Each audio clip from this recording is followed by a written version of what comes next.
इकाई 2.9 कहानी practice question. अब क्वेश्चन नंबर 61। निम्नलिखित में से कौन सी कहानी ठुमरी कहानी संग्रह में नहीं है? तो इसमें आदिम रात्रि की महक ये कहानी ठुमरी कहानी संग्रह में नहीं है। बाकी पंचलाइट, तीसरी कसम, रस प्रिया ये ठुमरी कहानी संग्रह में है। Question number 62। मोहन राकेश के कहानी संग्रहों का प्रकाशन वर्ष के अनुसार सही अनुक्रम बताइए। तो सही अनुक्रम है 2, 4, 3, 1। यानी कि सबसे पहले नए बादल, फिर जानवर और जानवर, फिर एक और जिंदगी और उसके बाद फौलाद का आकाश। Question number 63। तीसरी कहानी में चित्रित है। तीसरी कहानी में कौन कौन से गांव का नाम लिया गया है? तो तीसरी कसम कहानी में एक तो लिया गया है फॉरबिसगंज और दूसरा लिया गया है सिरपुर बाजार। ये दो चीजें इस कहानी में चित्रित हैं। Question number 64। निम्नलिखित में से नई कहानी आंदोलन के कहानीकार कौन है? तो नई कहानी आंदोलन के कहानीकार जो है वो हैं निर्मल वर्मा और राजेंद्र यादव। Question number 65। रामचंद्र शुक्ल ने उसने कहा था कहानी के बारे में क्या लिखा है? तो रामचंद्र शुक्ल ने उसने कहा था कहानी के बारे में लिखा है कि उसमें भीतर के प्रेम और एक स्वर्गीय स्वरूप झांक रहा है और इसकी घटनाएं ही बोल रही हैं, पात्रों के बोलने की अपेक्षा नहीं। Question number 66। परिंदे संग्रह में संकलित कहानियों की संख्या कितनी है? तो परिंदे संग्रह में 7 कहानियां संकलित हैं, तो उसमें संकलित कहानियों की संख्या जो है वो 7 है।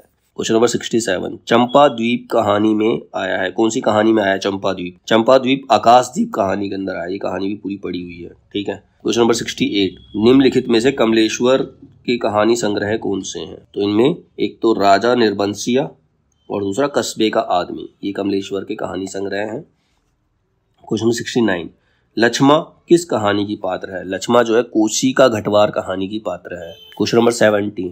निम्नलिखित वाक्य किस कहानी से लिया गया है? क्या वाक्य क्या है?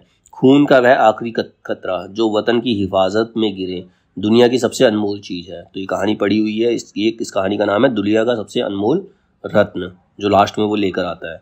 Question number 71। प्रकाशन वर्ष के अनुसार जयशंकर प्रसाद की कहानियों का सही अनुक्रम क्या है? तो इनका सही अनुक्रम है सबसे पहले ग्राम, उसके बाद गूदड़ साईं, फिर आकाशदीप और फिर इंद्रजाल। Question number 72। सूची 1 और 2 को मिलाइए। एक तरफ कैरेक्टर है, दूसरी तरफ उनकी कहानियों के नाम है। तो लहना सिंह कौन सी कहानी का कैरेक्टर है? उसने कहा था। पीर बख्श कौन सी कहानी का कैरेक्टर है? पर्दा। लतिका ये पड़ी हुई है। लतिका परिंदे कहानी की पात्र है, ठीक है। और शामनाथ चीफ की दावत का पात्र है जिसमें उसकी बूढ़ी माँ फुलकारी बनाती है। तो उसमें 2 पता होंगे तो तुम अपने आप कर लोगे, ठीक है। लतिका और शामनाथ ये दोनों कहानी पड़ी हुई हैं। उसने कहा था वो भी पड़ी है, उसमें लहना सिंह था। Question number 73। निम्नलिखित में से कौन ईदगाह कहानी के पात्र नहीं है? इसमें से जुम्मन शेख और भजन सिंह ये ईदगाह कहानी के पात्र नहीं है, जबकि महमूद और मोहसिन ईदगाह कहानी के पात्र हैं। Question number 74। कमलेश्वर ने नई कहानी के बारे में क्या कहा? तो कमलेश्वर ने नई कहानी के बारे में कहा कि नई कहानी आग्रहों की कहानी नहीं है और उसका केंद्रीय पात्र है जीवन को वहन करने वाला व्यक्ति। Question number 75। प्रकाशन वर्ष के अनुसार प्रेमचंद की कहानियों का सही क्रम क्या है? तो प्रकाशन वर्ष के अनुसार प्रेमचंद की कहानियों का सही क्रम जो है वो है सबसे पहले पंच परमेश्वर, उसके बाद बूढ़ी काकी, सवा सेर गेहूं और प्रेरणा। Question number 76।